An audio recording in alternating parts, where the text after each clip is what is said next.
About 2 weeks ago, more than 1,000 American evangelical pastors and Christian influencers traveled to Israel in what organizers hailed as a historic pilgrimage, the largest such delegation since the state's founding.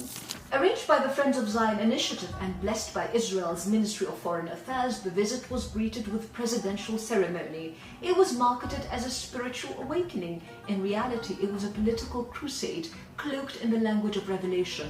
From Jerusalem stages came the familiar liturgy. Mike Huckabee urged attendees to return home with the fire of God burning in your bones, so that they might be pro-Bible and therefore pro-Israel. Mike Evans, founder of the Friends of Zion Museum and self-styled kingmaker behind Netanyahu, warned against giving Bible land to radical Islam Jew haters.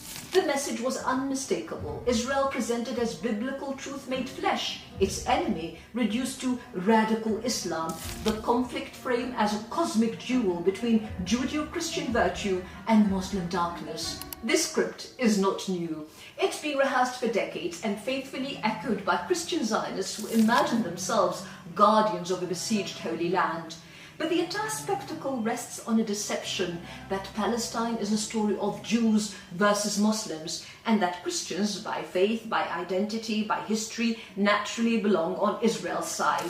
Christians are not outsiders in Palestine. They're not visitors, observers, or decorative minorities. They're indigenous, ancient, constitutive of the Palestinian people, older than Zionism, older than Europe's nation states, older than the political theologies now mobilized in Israel's defense. For over 14 centuries, Muslims and Christians in Palestine lived not in grudging coexistence, but within a shared civilization, deep, sustained, and organically lived. That history begins in 637 CE, when Jerusalem surrendered peacefully. Patriarch Sophronius agreed to hand over the city's keys only to Caliph Umar ibn al-Khattab himself. Umar traveled from Medina with one servant and a single camel.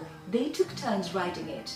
As they approached Jerusalem, it happened to be the servant's turn to ride, while Umar walked beside him. Those waiting mistook the servant for the Caliph. The ruler of a vast empire entered Jerusalem on foot, dressed simply, indistinguishable from the people around him, a quiet inversion of power.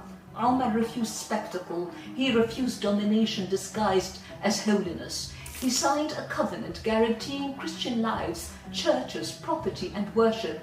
Not one church was destroyed, not one Christian was forced to convert. When invited to pray inside the Church of the Holy Sepulchre, Umar declined. He explained that if he prayed there, others might later seize the church in his name. Instead, he prayed outside and forbade Muslims from ever turning the church into a mosque.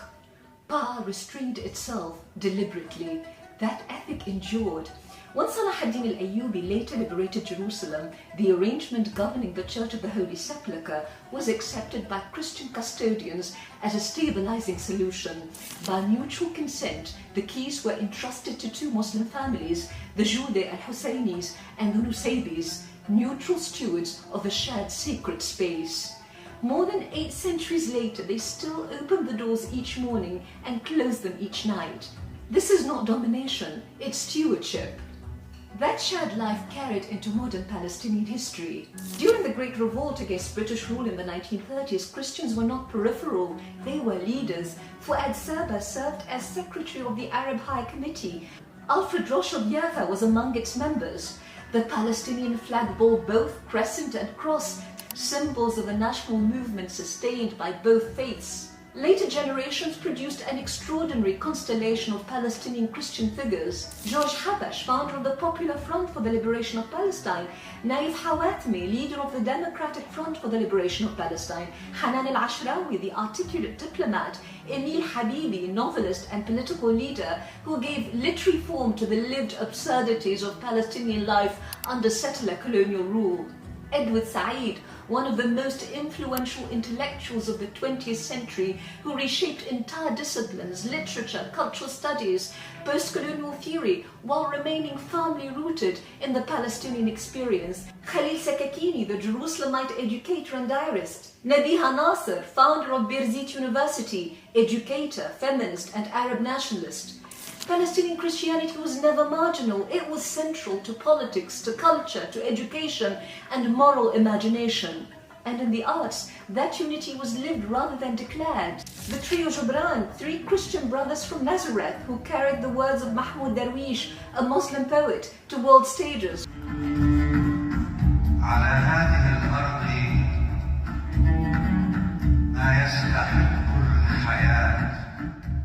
Because in Palestine, culture was never sectarian, it was shared. A few weeks ago, I attended their concert at the Barbican. يا أيها البطل الذي فينا تمهل الساعة الأخرى لنبدأ رقصة الأصل المنزل لم ندخر بعد انتظر يا أيها البطل انتظر معنا وترحل. Before One Piece, The Trees We Wear, Samir, one of the brothers, explained its origin. It had been written deliberately as a love song. No politics, just an insistence on something Palestinians are rarely allowed, the right to be romantic, tender, fully human.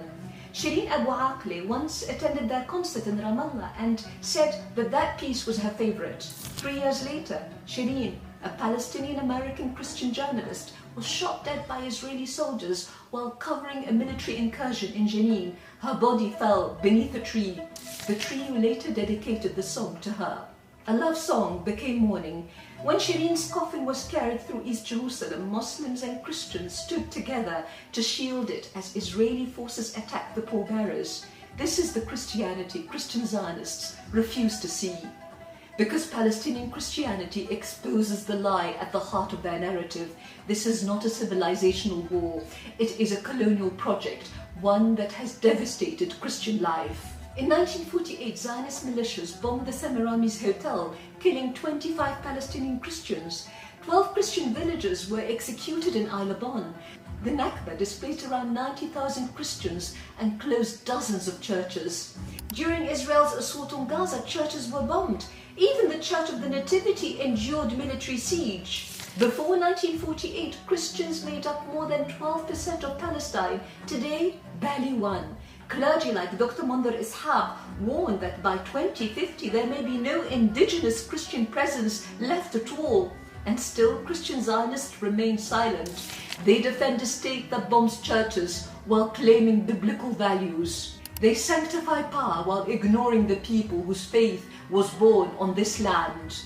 They also echo a deeper contempt. British commentator Melanie Phillips dismissed Christianity itself as nothing more than a Jewish sect that got slightly out of hand, revealing how easily Christianity is instrumentalized, then discarded. Because this was never about God.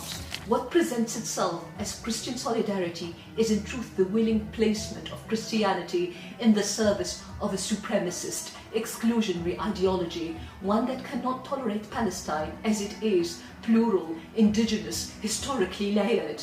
You can't defend Christianity while empowering a project that is extinguishing its oldest communities. You can't claim fidelity to Christ while blessing the erasure of the land's first Christians. Christian Zionism doesn't merely ignore this destruction, it enables it. It provides the alibi, the veneer of righteousness, the moral camouflage. What remains is not faith but ideology, wearing scripture as disguise, not belief but power, seeking absolution. That is the Christianity made invisible here, and that disappearance, more than any sermon or slogan, exposes the deepest hypocrisy of all, invoking Christ, while standing shoulder to shoulder with those destroying the very roots of Christianity itself.